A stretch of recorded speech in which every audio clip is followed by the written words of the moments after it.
हम लोग पत्र पढ़ रहे थे, जिसमें औपचारिक पत्र के बाद अब उसका दूसरा आता है अनौपचारिक पत्र। अनौपचारिक पत्र क्या होता है?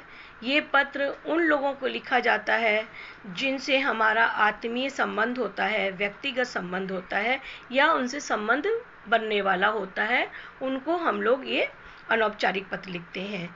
अनौपचारिक पत्र 4 प्रकार के होते हैं: बधाई पत्र, आभार प्रदर्शन पत्र, निमंत्रण पत्र और संवेदना पत्र। अब इन पत्रों को लिखने की जो शैली है, उस शैली के बारे में जानकारी लेंगे।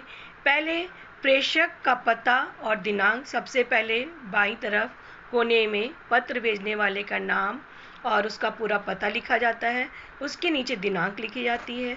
फिर उस एक लाइन छोड़ के उसके नीचे संबोधन दिनांक के ठीक नीचे, दिनांक के नीचे लिखा जाता है। यथोचित संबोधन दिया जाता है। संबोधन 3 प्रकार से देते हैं। अपने से छोटों के लिए प्रियवर लिख के नाम लिखेंगे, प्रिय अनुज, प्रिय अनुजा, प्रिय भाई बहन पुत्र जो भी है वो लिखेंगे। उसके बाद बराबर वालों के लिए प्रिय मित्र, प्रिय सखा, प्रिय बंधु आदि नाम लिखेंगे उसका। बड़ों के लिए पूजनीय, पूज्य, आदरणीय, परम आदरणीय, श्रद्धेय आदि शब्दों का प्रयोग करेंगे। अब आया अभिवादन। संबोधन के अनुसार ही अभिवादन का भी प्रयोग किया जाता है। जैसे अपने से छोटों के लिए शुभाशीष, आशीर्वाद, स्नेहाशीष, चिरंजीवी रहो, प्रसन्न रहो आदि। बराबर वालों के लिए मधुर स्मृतियाँ, नमस्कार, सादर नमस्कार आदि। बड़ों के लिए सादर प्रणाम, सादर नमस्ते, सादर चरण स्पर्श आदि। चौथा पॉइंट आया पत्र की सामग्री या विषय वस्तु। पत्र की सामग्री और विषय वस्तु पत्र लेखक पत्र प्राप्त करने वाले से जो कुछ कहना चाहता है उसी को पत्र की विषय वस्तु की या पत्र की सामग्री कहते हैं। इसे स्पष्ट शब्दों में साफ साफ लिखना चाहिए। विषय वस्तु में कथन की क्रमबद्धता रहनी चाहिए। जो बात हम कह रहे हैं वो क्रम में रहे, ये नहीं कोई बात यहाँ कही कोई दूसरी बात अगले उसमें कह रहे हैं, तो हमें अपनी बात तारतम्यता से कहनी चाहिए। पत्र का समापन। पत्र की समाप्ति पर निकट संबंधी व्यक्तियों को यथा योग्य अभिवादन लिखते हुए पत्रोत्तर देने का आग्रह करना चाहिए कि पत्र की आकांक्षा में स्वनिर्देश 6ठा पॉइंट है। इसका अर्थ है पत्र पाने वाले के साथ संबंधी का उल्लेख करते हुए अपना नाम लिखना। ऐसा करते हुए पत्र पाने वाले की आयु, संबंध, गरिमा आदि का ध्यान रखना चाहिए। संबोधन तथा अभिवादन की तरह ही इन्हें भी 3 भागों में विभाजित किया गया है। पहला है अपने से छोटों के लिए तुम्हारा शुभेच्छु, शुभाकांक्षी, शुभचिंतक, हितैषी आदि शब्दों का प्रयोग किया जाता है।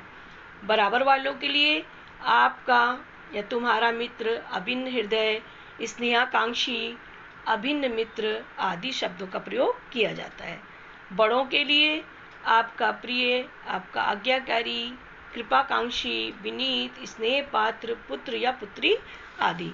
इस प्रकार हम लोग अनौपचारिक पत्र लिखते हैं और इन सब बातों का ध्यान रखते हैं। अब आया निमंत्रण पत्र का प्रारूप। निमंत्रण पत्र का प्रारूप बनाने के लिए सबसे पहले शीर्षक लिखेंगे, फिर संस्था का नाम, कहाँ किस संस्था के लिए निमंत्रण पत्र है, फिर संबोधन, किसको आप लिख रहे हैं, संबोधित कर रहे हैं। उसके बाद विषय वस्तु, निमंत्रित करने की विषय वस्तु क्या है, विषय वस्तु, फिर आप जिस कार्यक्रम के लिए निमंत्रित कर रहे हैं उसके कार्यक्रम का विवरण दीजिए। फिर उत्तरापेक्षी, उनसे उत्तर की अपेक्षा करिए कि भाई आप आ रहे हैं, ये दीजिए। फिर अपना आप कौन हैं, अपना स्वनिर्देश दीजिए। अन्य लोगों का पता, जो उसमें अन्य लोग और भी हैं उनके बारे में जानकारी दीजिए, कौन कौन लोग निमंत्रण दे रहे हैं उनका डिटेल देना है। मुखिया का नाम, जो मुख्य है इसका आयोजनकर्ता कार्यक्रम का, उसका मुख्य नाम होगा, पद होगा। इस तरीके से हम लोग निमंत्रण पद का फॉर्मेट तैयार करेंगे। एक उदाहरण के द्वारा समझते हैं। आप हिंदू कॉलेज के हिंदी परिषद के मंत्री हैं।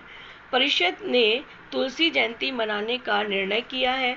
उसकी अध्यक्षता के लिए दिल्ली विश्वविद्यालय के हिंदी विभाग के अध्यक्ष को आमंत्रित करते हुए पत्र लिखे। तो इसको इस प्रकार लिखेंगे, मंत्री, हिंदू परिषद, हिंदू कॉलेज, नई दिल्ली, 25 सितंबर, ये 2020 है, हमारा 21 हो जाएगा, जो तारीख है वो तारीख डाल देंगे। प्रोफेसर रामदरस मिश्र वो हैं जो जिनको भेजना है। अध्यक्ष हिंदी विभाग, दिल्ली विश्वविद्यालय, दिल्ली। माननीय महोदय, विनम्र निवेदन के साथ आपको सूचित करते हुए गौरवान्वित हूँ कि गत वर्ष की भांति इस वर्ष भी हमारे कॉलेज द्वारा मनाए जा रहे तुलसी जयंती समारोह के अध्यक्ष पद की आप शोभा बढ़ाएं। उनको बोला जा रहा है, उनसे कहा जा रहा है। परिषद की ओर से अनुरोध करता हूँ कि आप इस शुभ अवसर पर उपस्थित होकर हमें कृतार्थ करें। ये समारोह कॉलेज के सभागार में प्रातः 8 बजे से दिनांक जो भी तारीख होगी वो तारीख लिख देंगे को मनाया जाएगा। यहाँ 1/10/2020 है। पैराग्राफ चेंज करके आपसे पुनः प्रार्थना है कि उक्त कार्यक्रम में अध्यक्ष पद की शोभा बढ़ाकर कॉलेज परिवार को कृतार्थ करें। जिसको हम लोग लिख रहे थे, जिनको चीफ गेस्ट बना रहे थे, उनको हमने ये आमंत्रण पत्र लिखा। साथ धन्यवाद। भौदीय जो लिख रहा है, हिंदू विश्व मंत्री है हिंदू परिषद का, वो अपना लिखेगा पूरा पता, और यहाँ एग्ज़ाम में नाम नहीं लिखा जाता, इसलिए यारला लिख दिया गया है। अब दूसरा पत्र देखिए, निमंत्रण पत्र का। आप अशोक कुमार शर्मा, प्रधानाचार्य मऊ चिरायल के निवासी हैं। आपने अपने निकट के शहर सिकंदरा राव में नवनिर्मित घर में प्रवेश उत्सव, पूजा आदि के लिए 9 वर्ष प्रतिपदा का दिन निश्चित किया है। इसके लिए निमंत्रण पत्र तैयार कीजिए। तो सबको बुलाना है गृह प्रवेश में, तो इसमें निमंत्रण पत्र ऐसे बनेगा। मान्यवर, एक लाइन छोड़कर, परम वंदनीय ईश्वर कृपा से नवनिर्मित गृह वार्ष्णेय कॉलोनी में गृह प्रवेश के उत्सव, हवन आदि के शुभ अवसर पर आपको सादर आमंत्रित कर रहा हूँ। अब कार्यक्रम की रूपरेखा। कार्यक्रम का समय 9 वर्ष प्रतिपदा, प्रातः 10 बजे हवन, दोपहर 12 बजे जलपान। कार्यक्रम स्थल 121 प्रकाश भवन, वार्ष्णेय कॉलोनी, सिकंदरा राव, हाथरस। इस तरीके दे दिया। अब विनीत अशोक कुमार शर्मा, प्रधानाचार्य, और उसके नीचे डेट डाल दिया 20, इन्होंने कहा 20 दिसंबर 2020, तो जो हमारा दिन होगा हम वो दिन लिख देंगे। अब अनौपचारिक पत्र, ये तो निमंत्रण पत्र का फॉर्मेट था। अब हम लोग जो सामान्य इसका प्रारूप है वो देखते हैं। सबसे पहले होता है प्रेषक का नाम, भेजने वाले का नाम, पता, फिर दिनांक, फिर संबोधन, फिर अभिवादन, उसके बाद विषय वस्तु, फिर यथा योग्य अभिवादन जो आप उसके हैं, भौदीय या आपका बेटा, जो भी आपको लिखना है, जिससे आपका जो संबंध है वो देना है। स्वनिर्देश, अपना साइन करिए आप क्या हैं, और उसके बाद पत्र को पूरा करिए। इसका उदाहरण इस प्रकार है। नैनीताल में सैर सपाटे के दौरान एक स्थानीय विद्यार्थी आनंद से आपकी मित्रता हो गई। उसने पर्वतीय गांवों के जनजीवन से भी आपका परिचय कराया।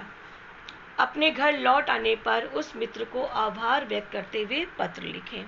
ठीक है, मित्र को पत्र लिखना है। तो कोई कॉलोनी है, काखागा कॉलोनी, नई दिल्ली, पहुंच गया है, डेट डाल दिया।